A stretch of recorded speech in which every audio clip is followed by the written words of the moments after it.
Today we will be discussing the phenomenon of decoherence. So the problem starts from here. We know everything in the universe is made or everything we know is made up of electrons, protons, and neutrons. And all of those particles, they follow the law of quantum mechanics. They follow the property of superposition, entanglement, measurement, collapse, and whatever we can think of in quantum mechanics. They satisfy all those properties. Why is it that we don't see the quantum effects in our daily life? If everything is made up of the particles which follow the laws of quantum mechanics, why don't we see the quantum mechanical effects in our daily life? And the answer to that is the decoherence.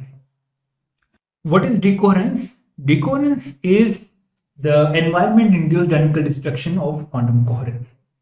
As you can see, decoherence is the destruction of coherence. And coherence is the property which allows the quantum system to behave like quantum. So the property that they can interfere, the property that the quantum system can be in a superposition of multiple states, and it has the description of a quantum system or quantum state is in terms of amplitude, not in terms of the intensity or probability, is all possible because of coherence. And there are some dynamical processes which destroy this coherence, and hence we do not see any quantum effect in those systems. And how it comes?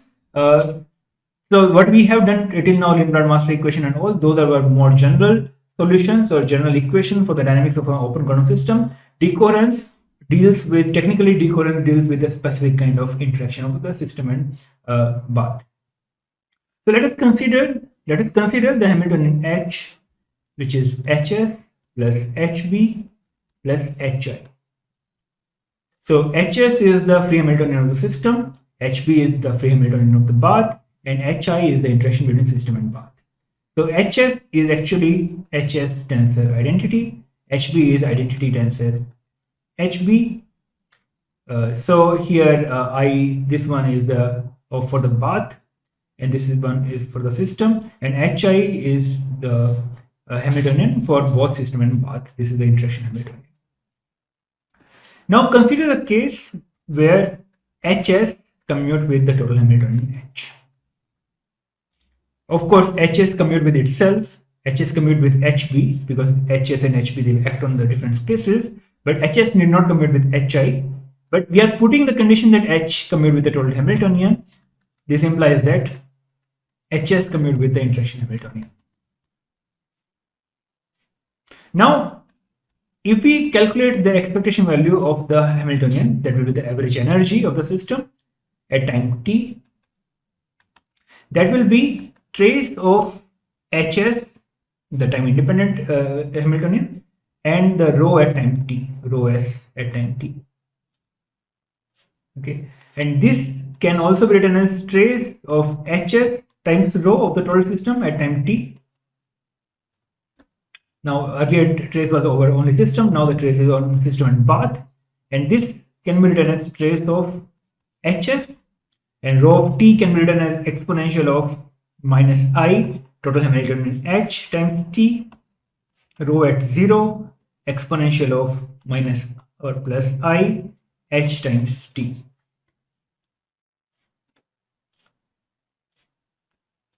And of course, we can use the cyclic property of the operators in the trace. So we can bring this part here, and we get exponential of I H t Hs exponential of minus I H t times the rho of 0. What can we say about this expression? Exponential of IHT, Hs exponential of minus IHT. Since H and Hs commute, this thing will give us just Hs. Because H commutes with Hs, so we can take the exponential of IHT through Hs, and then exponential of IHT times exponential of minus IHT is just identity, and we are left with Hs. So the whole thing will give us Hs times rho 0 and trace of that, and that is expectation value of Hs at time 0. So it means that the average value of the energy does not change with time if Hs commute with H. If this condition is satisfied, then the average energy of the system never changes.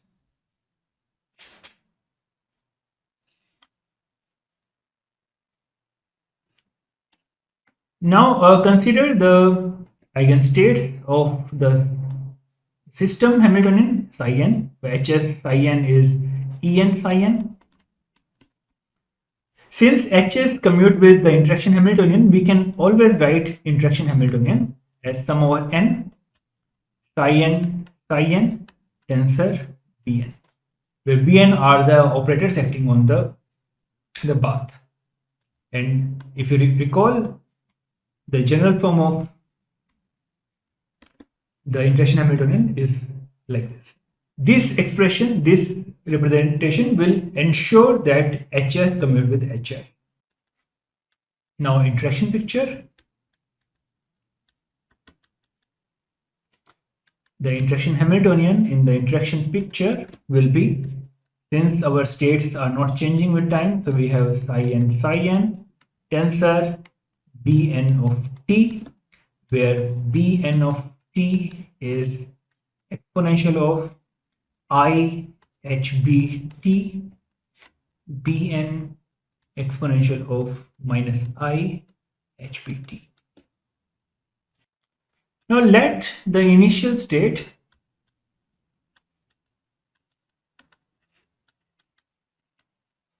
of the system and bath, system plus bath, be capital psi at 0, which is sum over n Cn n, that is an arbitrary state of the system, tensor phi, which is an arbitrary state of the bath. The Cn can be any arbitrary numbers, coefficients, that n is psi n here, and we have arbitrary state of the bath. So we are taking the pure state in the beginning. It can be converted to mixed state also, but results will not change. So we are assuming the system and bath both are in the pure states and they are in arbitrary state in the beginning.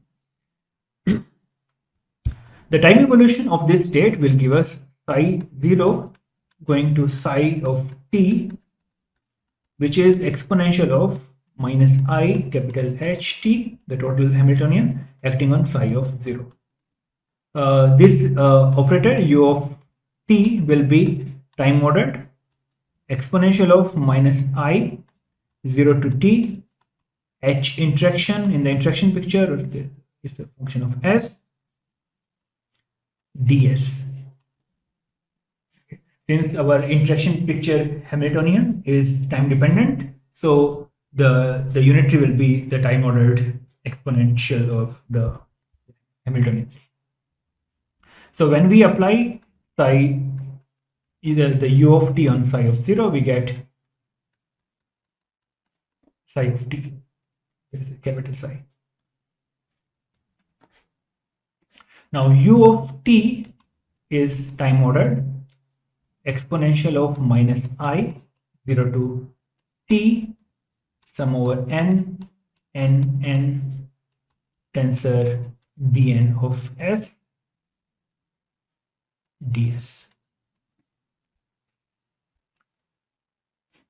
And little bit of algebra will convince you that this can be written as sum over n. I'm just writing as shorthand. It's actually the eigenstate of the Hamiltonian system, psi n. So here it will be psi n tensor un of t, where un of t is time ordered, exponential of minus I 0 to t Bn S ds. So un depends on Bn. There is no summation, nothing else. Now if we apply u of t at psi of 0, it means we have sum over n psi n tensor un of t acting on some over M, Cm, Swayam tensor Y. The Cn and Swayam are orthogonal to each other. So we have Cn, we have sum over n, Cn, Swayam tensor Un of T acting on phi. Or we can write it as sum over n, Cn, Swayam tensor phi n. So in the beginning, we started with the state of the system and bath, which is a product state, an arbitrary state of the system, tensor, and arbitrary state of the bath. But when we apply this unitary evolution on the system and bath together, we are getting an entangled state. Phi n need not be orthogonal, but they are surely independent because UNs are different from each other. So it means this state cannot be decoupled as a state of the system, tensor as a state of the bath in general. There might be some special cases where it is possible, but in general it cannot be decomposed as a state of the system, tensor state of a bath. From here, if you find the state of the system at time t, that will be psi of t, psi of t, and trace over bath. And that will be sum over n, m, cn, cm star, psi n,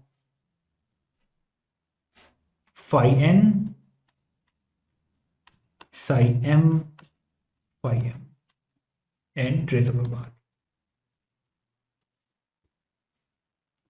And it will be sum over n, m, cn, cm star, psi n, psi m, phi m, phi n.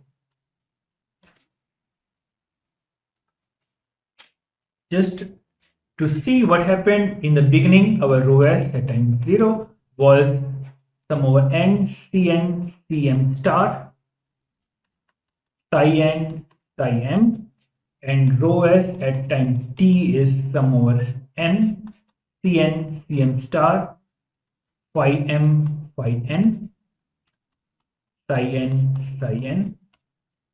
It means see the element rho nm, rho s, nm element of 0 has gone to rho s nm element at time t, which is phi m, phi n times rho s nm at 0.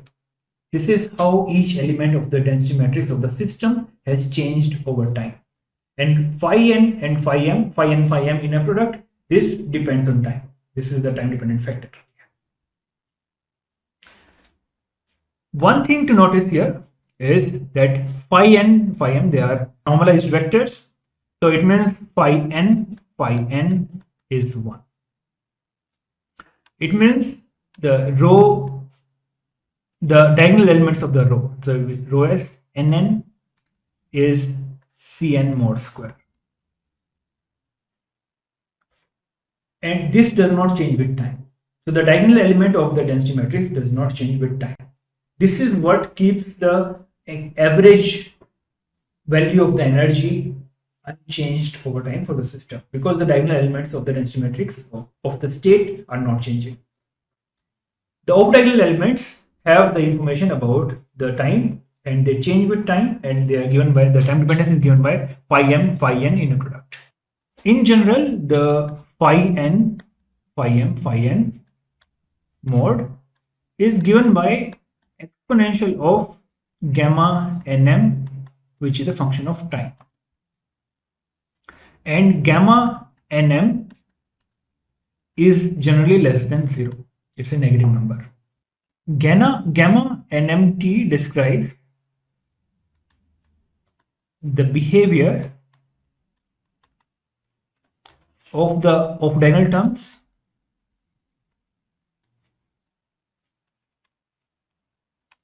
and is termed as decoherence function.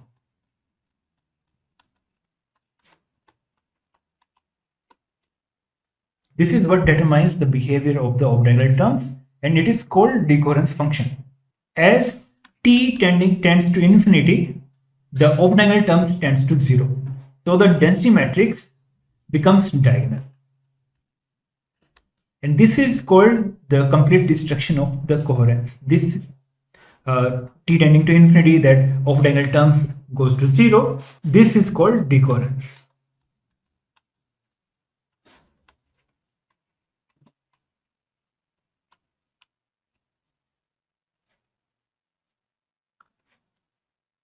We can see gamma nm of t is given by phi u n of t um dagger of t phi. So gamma nm depends on the initial state of the system and the interaction Hamiltonian of the system and bath. Let us consider a specific example of qubits, the two-level system. Here we have the system Hamiltonian, which is minus h bar omega naught over 2 sigma z. We can take the Hamiltonian of the bath as sum over k omega k bk dagger bk, where bk are the annihilation operators of the harmonic oscillator with frequency omega k. The interaction Hamiltonian can be written as sigma z sum over k gk bk dagger plus bk. Actually gk can be complex also, so we can put gk star here. Hs acting on 0 will be minus h bar omega naught, or h bar is 1, so we can put h bar to be 1 to be consistent. Omega naught over 2 0. Hs acting on 1 will be omega naught over 2 1, and we can see that hs and hi commute. In the interaction picture, the interaction Hamiltonian will look like sigma z sum over k exponential of gk exponential of I omega kt bk dagger plus gk star exponential of minus I omega kt bk. Since the system part does not evolve, we just have the time dependence in the bath operators.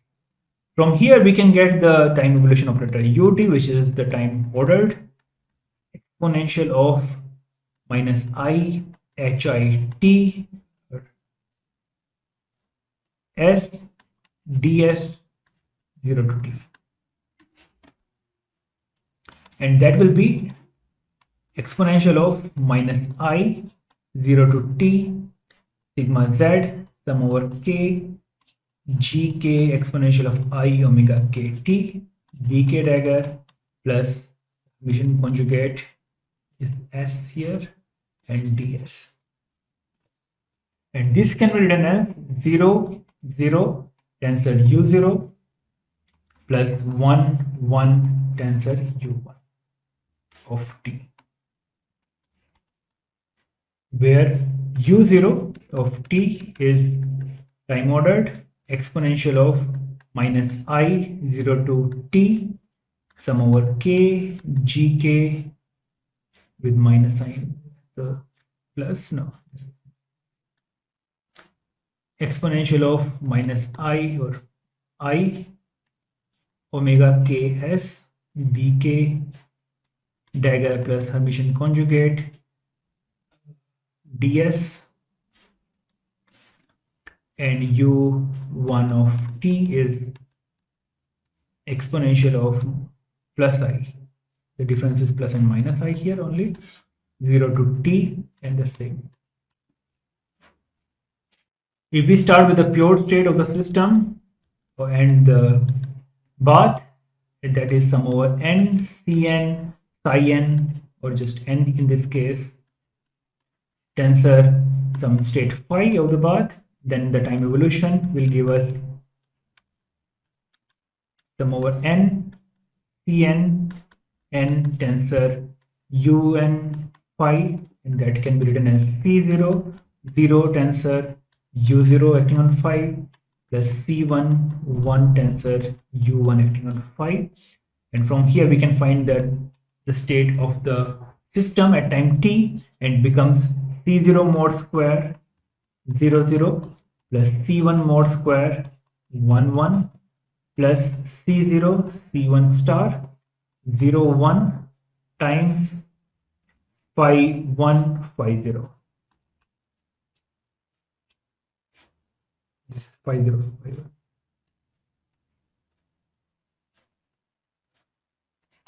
plus c1 star c0 1 0 phi 1 phi 0. No, sorry, this is 1 0 and this is 0 1. This will be the final state of the system at time t, and typically this is given by exponential of minus gamma t. So this is also exponential of minus gamma t, where gamma is the decay rate. So if our state rho s at 0 was c0 mod square c0 c1 star c1 c0 star and c1 mod square, it will go to rho s at time t as c0 mod square c0 c1 star exponential of minus gamma t c1 c0 star exponential minus gamma t and c1 mod square. And as t tends to infinity, exponential minus gamma t goes to 0, and we have rho s at t tending to infinity to be c0 mod square 0 0 c1 mod square. This is how we see the decoherence. This is how we see the off-diagonal terms vanishing, and the only thing left in the state is the density matrix, which are the probabilities of the outcomes of the corresponding states. The c0 mod square is the probability of getting 0 state, and c1 mod square is the probability of getting 1 state. In that way, we loses all the interference term, all the coherence in the system, and this is the reason we do not see any quantum effects in our daily life. In terms of Lindblad operator, if we see the master equation looks like gamma naught n plus 1 sigma z rho sigma z minus half sigma z square rho minus half rho sigma z square plus gamma naught n sigma z rho sigma z minus half sigma z square rho minus half rho sigma z square. Sigma z square is identity, so we have rho dot equals, so when we replace sigma z square with identity, then these two terms are same. We are left with gamma naught 2n plus 1 sigma z rho sigma z minus half rho is 1, so it's minus rho. Sigma z rho sigma z will be rho 1 1 minus rho 1 2 rho 2 1 minus rho 2 2. If rho was rho 1 1 rho 1 2 rho 2 1 rho 2 2, then sigma z rho sigma z will be of this form, and rho, I said rho 1 1 rho 1 2 rho 2 1 rho 2 2. Then we can calculate rho dot equals gamma naught 2n plus 1 0 0 minus 2 rho 1 2 minus 2 rho 2 1. This implies that rho 1 1 dot is 0, rho 2 2 dot is 0, rho 1 2 dot is 2 gamma naught 2n plus 1 times rho 1 2, or rho 1 2 is at time t is exponential of minus gamma t, there's a minus sign here, minus gamma t times rho 1 2 at 0. Similarly, rho 2 1, which is rho 1 2 star, will be my exponential of minus gamma t rho 2 1 at time 0. And rho 1 1 and rho 2 2, they do not change in time. Hence, rho of t can be written as rho 1 1, rho 1 2, whatever was their initial state, gamma t rho 2 1, 1 2, and exponential of minus gamma t rho 2 1. This is the same result we got from the other treatment here. And this is the process of decoherence, which is the cause of not observing the quantum effects on ambient temperature in the daily life in the real picture.